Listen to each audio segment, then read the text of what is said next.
The train was moving at 74 miles per hour through a mountain pass in rural Colorado, and the engineer was dead, not unconscious, not sleeping. Dead, cardiac arrest, the kind that takes a man in under 90 seconds with no warning and no ceremony. Harlan Briggs, 53 years old, 31 years on the rail, slumped forward in his seat with his coffee still warm in the cup holder beside him. And the only person in that cab who knew what any of the gauges meant was a 29-year-old woman sitting in the jump seat behind him, wearing civilian clothes, carrying a backpack, and riding the train because she had promised her grandmother she would be home for Thanksgiving. Her name was Serena Okafor. She had spent 6 years in the United States Army. 4 of those years were with the 75th Ranger Regiment. She had done 2 tours in Syria and 1 in Mali. She had been trained to stay calm when everything around her was on fire, literally and figuratively. She had been trained to make decisions in the dark, with incomplete information, while people were shooting at her. She had never been trained to stop a freight passenger train on a mountain grade in November. But she was the only one there. Let's back up for a moment, because this is the part that matters. Not just what happened on that train, but why Serena was on it at all. She had flown home to Denver twice in the last 3 years. Both times, she had white-knuckled through the flight and landed shaking. It wasn't fear exactly. It was more like a specific kind of helplessness she couldn't tolerate. Being sealed in a metal tube with no control over anything, 30,000 feet above the ground, completely dependent on people she'd never seen. After Mali, helplessness of any kind had become intolerable to her. So she took the train. The Zephyr from Chicago ran through Denver and continued west. She was going the opposite direction, catching a regional connector from Denver toward Grand Junction, where her grandmother Ida still lived in the same house Serena had grown up in. Ida Okafor, 81 years old, originally from Accra, Ghana, had lived in western Colorado for 46 years. She made jollof rice on Thursdays and watched Jeopardy every night at 7, and still drove herself to church on Sundays in a 2009 Buick LeSabre that she refused to sell. Serena hadn't been home in 14 months. She had told herself she was busy. Transition out of the military was hard. Getting her civilian footing was hard. Finding work that didn't feel like she was slowly turning gray was hard. The truth, the one she didn't say out loud even to herself, was that she wasn't sure she knew how to be in that house anymore. In the house where she was just Serena, Ida's granddaughter, the little girl who was afraid of thunderstorms and slept with a stuffed elephant until she was 9. She didn't know how to fold herself back into that shape. But Ida had called in October and said, simply, "I need you to come home. Not I want you to come home. Not I'd love to see you. I need you to come home." And something in her grandmother's voice, something Serena hadn't heard before, something quieter and more certain than usual, made her stop arguing with herself and buy the ticket. She was sitting in the jump seat because the conductor, a man named Earl who had been on this regional line for 19 years, had recognized her from a human interest piece that ran in the Denver Post 6 months earlier. It was a short article about veterans transitioning to civilian life, and there was a photo of Serena in it that she had hated. She was smiling in a way that looked performed, like someone had asked her to look happy, and she was doing her best. But Earl had seen it, and when he checked her ticket, he'd said, "You're the Ranger girl," and she had said yes. And somehow they'd ended up talking for 40 minutes in the cab while the train climbed west out of Denver toward the Moffat Tunnel. She had been in the jump seat for about an hour when Harlan's hand dropped off the throttle. She didn't understand what she was seeing at first. Harlan was a big man, broad-shouldered, and when he went, he just went. No gasp, no reaching for his chest. He simply tipped forward, and his head came down against the front console with a sound that was very soft and very wrong. Serena was on her feet before she'd processed what was happening. She checked his pulse. She checked it twice. She opened his collar. She tilted his head back and looked. She did every automatic thing her training had put in her hands over the years, and none of it changed anything. Harlan Briggs was gone. The train was still moving. She grabbed the radio. "This is..." She stopped. She didn't know what to say into a train radio. She didn't know the codes, didn't know the protocol, didn't know who was on the other end or what they needed to hear from her first. She made herself breathe. "This is a civilian on the cab radio of train 7704. I don't know your protocol. I need help. The engineer is down. I believe he's deceased. The train is moving. I need someone to talk to me right now." There was a pause that lasted approximately 3 years. Then a voice came back. 7704. "This is dispatch. Say again your status." She said it again, slower this time, more clearly. Another pause. "Copy, 7704. Who am I speaking with?" "My name is Serena Okafor. I'm a passenger. I'm a former Army Ranger. I have no formal rail training, but I know how to follow instructions, and I will not panic. What do you need me to do?" She heard something shift on the other end of the line. She didn't know who was in that dispatch center, didn't know what their face looked like when she said that. But the next voice she heard was different, calmer, more deliberate. "Serena, my name is Thomas Webb. I'm the operations supervisor here. I need you to stay on this radio and do exactly what I tell you." "Can you do that?" "Yes," she said. "Tell me what to look at." Thomas Webb had been in rail dispatch for 22 years. He had handled equipment failures, signal failures, track obstructions, a derailment in 2009 that he still thought about on bad nights. He had never handled a deceased engineer with an untrained civilian in the cab on a mountain grade in November. He later told investigators that in his first 30 seconds on the radio with Serena, he knew she was going to be okay. Not because she was calm.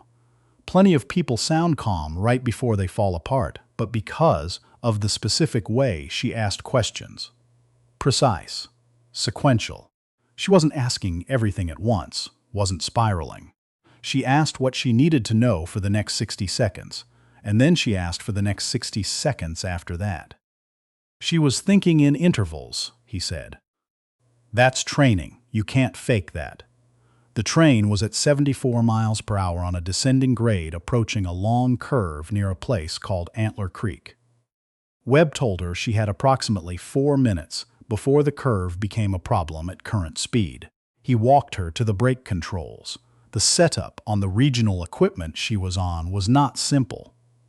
There were multiple brake systems: the automatic train brake, the independent locomotive brake, and the dynamic brake, which used the engine itself to slow the train.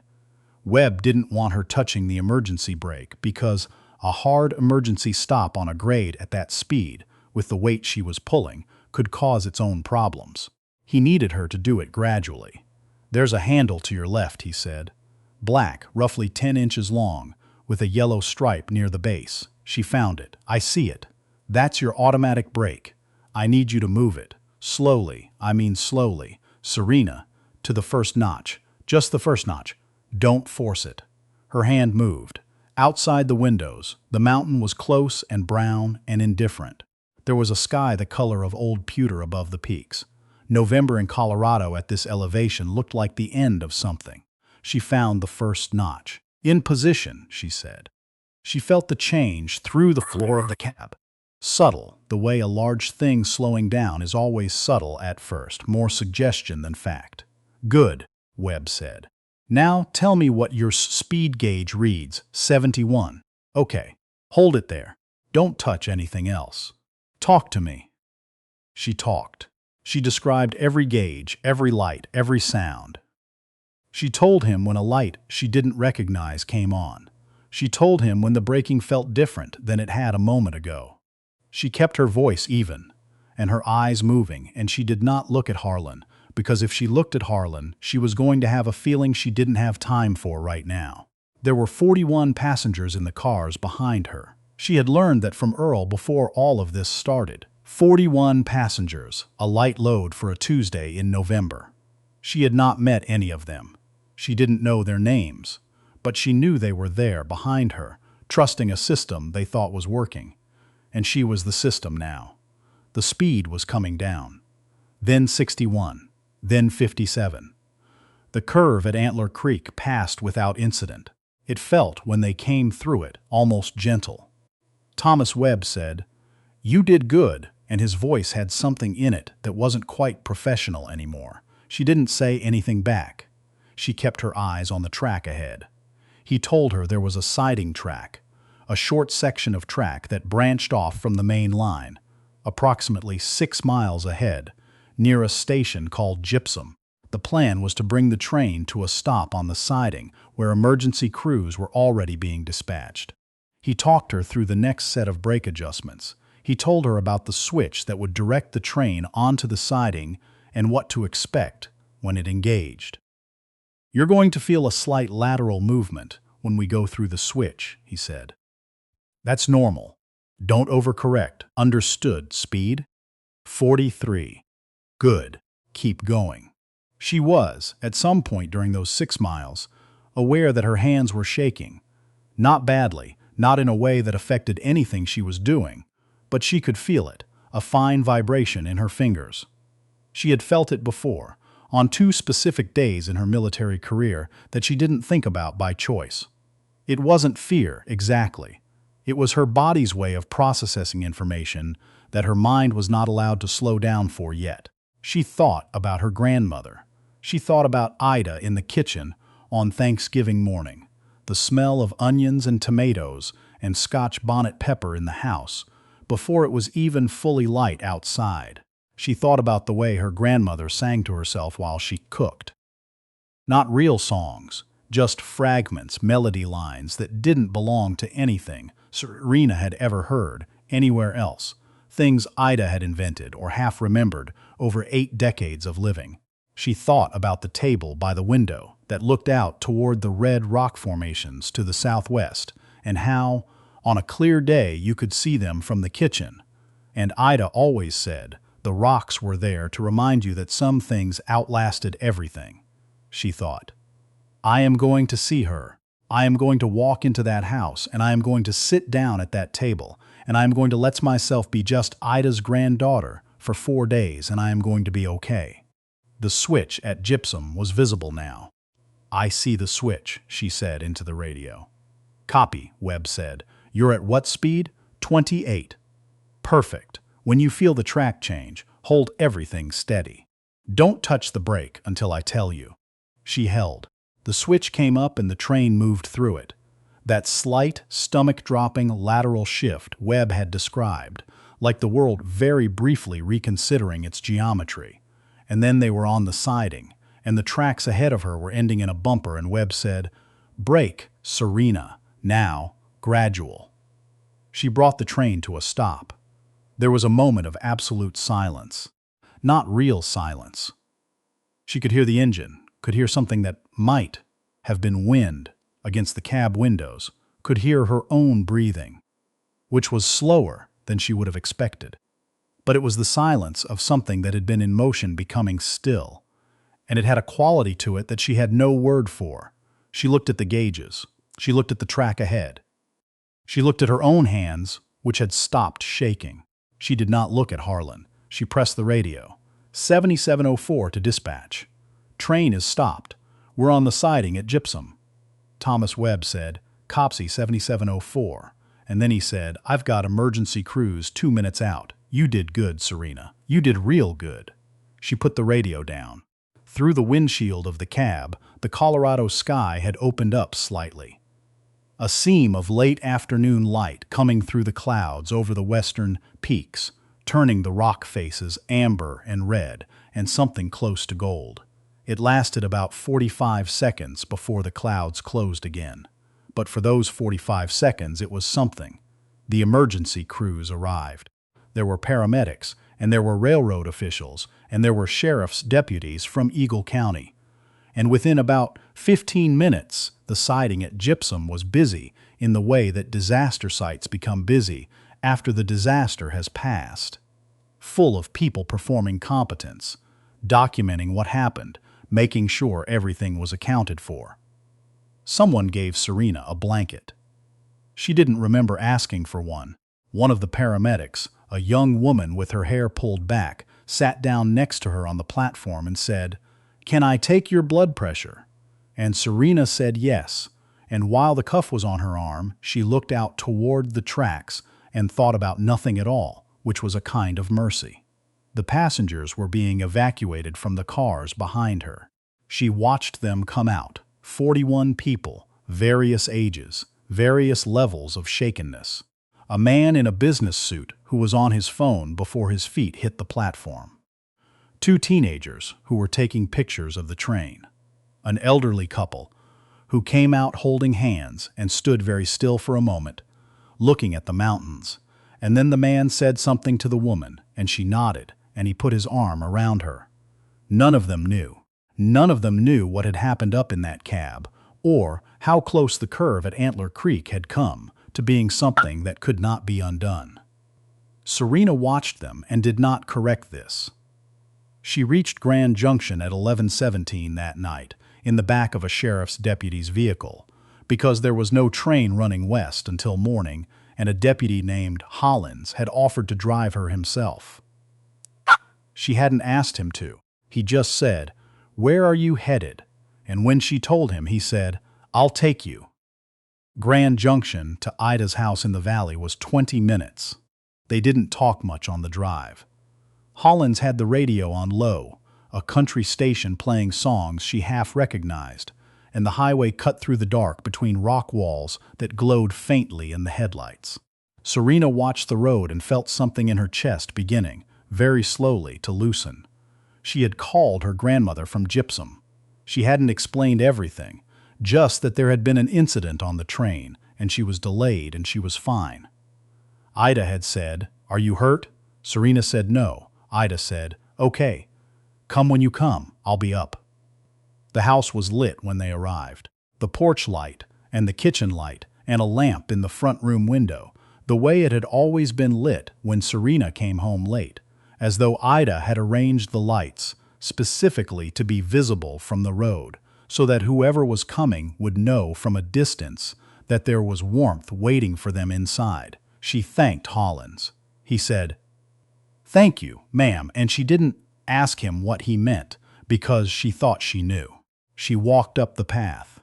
The front door opened before she reached it, and Ida was there in the doorway in her housecoat and her good slippers, the ones she only wore on special occasions, which is what she called any occasion that deserved them. She was 81 years old and 4 feet 11 inches tall, and she looked at her granddaughter with eyes that had seen 8 decades of this world, and none of it had made them less sharp. She didn't say anything for a moment. Then she said, "You look thin." Serena laughed. It came out of her unexpectedly, a real laugh, the kind that had been waiting behind everything else for the last several hours. She stepped forward, and Ida held out her arms, and Serena bent down and let herself be held, and she was aware, in that moment, of how small her grandmother was, of how much warmth something that small could hold. They stood like that in the doorway for a while. Inside, the kitchen smelled of onions and something slow-cooked that had been going all day. There was a pot still on the stove. The table by the window was set for 2, with the yellow placemats Ida had had for 30 years, worn soft at the corners from washing. Serena sat down. Ida poured 2 cups of tea without asking. The particular kind Serena had grown up drinking, rooibos with cardamom, something Ida had brought from Ghana and maintained ever since as both a ritual and a small, quiet declaration that certain things traveled with you and did not change. She sat across from Serena and looked at her. "Tell me what happened," Ida said. So Serena told her. All of it. Harlan, the radio, Thomas Webb's voice, the curve at Antler Creek, the switch at Gypsum, the 45 seconds of light through the clouds. She told it steadily and in order, the way she'd been trained to report, and her grandmother listened without interrupting, which was one of Ida's gifts, the ability to hold a whole story in her attention until it was finished. When Serena was done, Ida was quiet for a moment. Then she said, "You know your grandfather had a phrase for moments like that." Serena's grandfather had died in 1994, before Serena was born. She knew him only from photographs and from the things Ida said about him, which were not many, but were always exact. He used to say, Ida continued, that sometimes life puts you somewhere not because you chose to be there, but because that is where you needed to be. And the thing you do with that is not ask why. The thing you do is be present enough to do what is needed. She reached across the table and put her hand over Serena's hand. You were present, she said. Serena looked at her grandmother's hand on hers. At the rings Ida still wore, the thin gold band from her wedding in 1969, and beside it a small carnelian ring that had belonged to Ida's own mother, brought from Accra in a cloth pouch and worn every day since. She thought about the 41 passengers on the platform at Gypsum, the elderly couple holding hands and looking at the mountains. She thought about Harlan Briggs's coffees, still warm in the cup holder. She thought about the light over the peaks before the clouds closed. I need to call the family, she said. His family, Harlan's family. I don't know how to do that, or if that's even... I don't know what the right thing is, but I think I need to somehow find out who they are and tell them that he wasn't alone. I want them to know that. Ida nodded slowly. Yes, she said. That's right. She got up to reheat the pot, and Serena sat at the table by the window, and outside it was dark, and the rock formations were invisible now, but she knew they were there, and she picked up her tea and held it with both hands, and for a long time she just sat. She was home.